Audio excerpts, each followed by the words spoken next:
Hi everyone, welcome to another Literacy Fridays session. This week we'll be looking at reading interest and interest in reading, and we'll be looking at the differences between the two. Our reading interest is our reading preferences. So reading interest relates to one's reading preferences.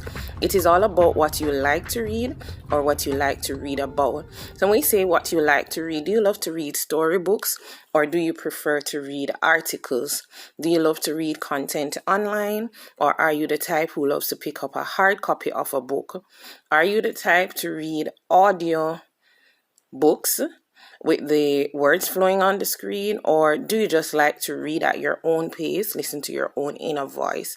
Are you the type who actually likes to read fairy tales versus, say, non-fictional texts? It's all about what you actually like to read or what you like to read about. Is it that you love reading about food, or is it that you love to read about the weather? Is it that you have an interest in, say, sports and you just love to read about sports? Or is it that you just have a preference where it comes to reading about football and the game of football, but you really don't like to read about any other sporting activity? That's what reading interest is about. Our interest in reading, however, it refers to the level of our desire to read. This is an assessment of how much or how little we actually like to be engaged in reading. So it's a question of, do you like to read, or how much do you like to read? Because you can say you like to read, but trying to quantify it in terms of the degree to which we like it to read might be different. So what you should ask, these are questions you can ask yourself or ask of a person in assessing their interest in reading and their reading interest. If you're assessing interest in reading, you will ask the question, do you like to read? And the person can say yes or no. Or, how much do you like to read? So if the person says, yes, I like to read, you can do a follow-up. How much do you like to read? Oh, I like to read twice per week. I'm not the type to go to the library, but I actually love to read. Those are possible responses a person could give. When you're assessing reading interest, though, you have to ask yourself or ask the person specifics to what they're interested in reading. So you will ask, what do you like to read? And the person may say, I love to read magazines. And then you can ask, what types of magazines do you like to read? And they can say, oh, I love to read fashion magazines. Oh, so you're interested in fashion. Or you can ask, what do you like to read about? And this is a bit more specific, because that forces the person or forces yourself to determine the specifics of what you actually like to read.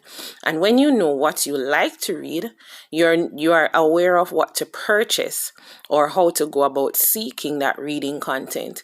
So if you love to read about trends, then quite naturally you might be the person who will want to sit on Instagram and read content relating to trends. But at the same time, if you love to look at trends in terms of probably the stock market, then you definitely won't go to Instagram to read that. You'd probably look at, okay, let me find the business review, and I will look at things like that, since that's what I'm interested in. So it's all about being specific. So you ask, what do you like to read about? And that's for reading interest. So the questions are different. If you're assessing interest in reading, you will ask, how much do you like to read? Or do you like to read? But if you're assessing reading interest, you will say, what do you like to read? Or what do you like to read about?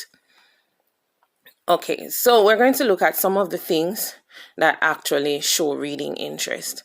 So you can have like interest in comic books, but there are some persons who love comic books that have to do with more action, but others are more into sci-fi comic books. Some are into mystery.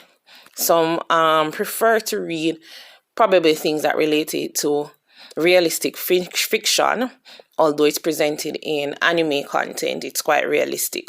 Yes. So you have to zoom in on as you said, what you actually like to read, or what the person actually likes to talk about or reason about, or what are they really interested in. Some love fairy tales, but then some love fairy tales that don't include the quote-unquote prince and princesses. They just love the mystery component and the aspect of the unseen world and supernatural beings. Then you have sci-fi. Yes, you can actually be interested in science fiction.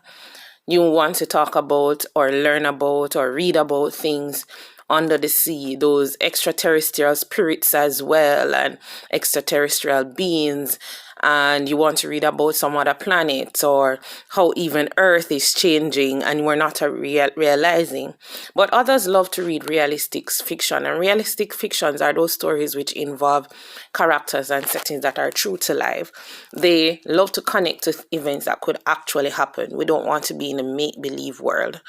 And some persons love informational text. Informational text can be about different topics. The range is so wide. It can be about actual people, it can be about actual events, present and past. It can be about even things related to science. It can be things related to mathematics. It doesn't matter. But the person who loves informational text are normally the persons who go for things that are non-fictional. They just want data, and they just enjoy reading things that just increase their knowledge or knowledge of their world. And there are many other types of reading content that we can actually look at. Now, this is what it looks like in terms of interest in reading. And the left side actually shows what this would look like for somebody who's interested in reading. If you have an interest in reading, you will say things like what this quote from Elizabeth Scott says, as if Elizabeth Scott really says this. I love books. I love that moment when you open one and sink into it. You can escape from the world into a story that's way more interesting than yours will ever be. And those are things that persons who have interest in reading will say. They will say, I love to read. But the person who lacks interest in reading will just shy away totally from a book. They will just say, I don't like to read. Things to note. 1, our reading interest is often based on the things we like. So if you want to understand your reading interest, it's often good to say, let me ask myself, what do I like? For example, if a person loves food, he or she is quite likely to enjoy reading culinary magazines. If sports are what you're interested in, you may be more enthused to actually read the sports column of the newspaper versus any other part in the newspaper. A person's likes or interests can be used to help him or her to develop a stronger appetite for reading. So once you know your reading interests, you can use that to develop your interest in reading. So if the person is not interested in reading, a good way to start to get them interested is to actually find out what they are actually interested in. What's their hobby? Try to get content that's related to their hobbies. Try to get content that's related to what they're passionate about, and they will be more inclined to read. Third thing that we should know, teachers and parents can use reading interest surveys to help them to decide what types of reading materials to offer to their children. And reading interest surveys, they might not be readily available, but if you just type in Google reading interest surveys, you might see suggested questions or questions that are likely to come on a reading interest survey. These are the things that will help you to zoom in on what type of reading materials you can offer your child. And parents and teachers can just say to the child, what do you like? And it's amazing how much a child will say in response to a question like that. What do you like? And the moment you know what the child likes, you can get reading material that's based on that, or reading material that presents a different perspective from what they already had. And this will just engage them in critical thinking, and it will just enthuse them more about reading on a whole.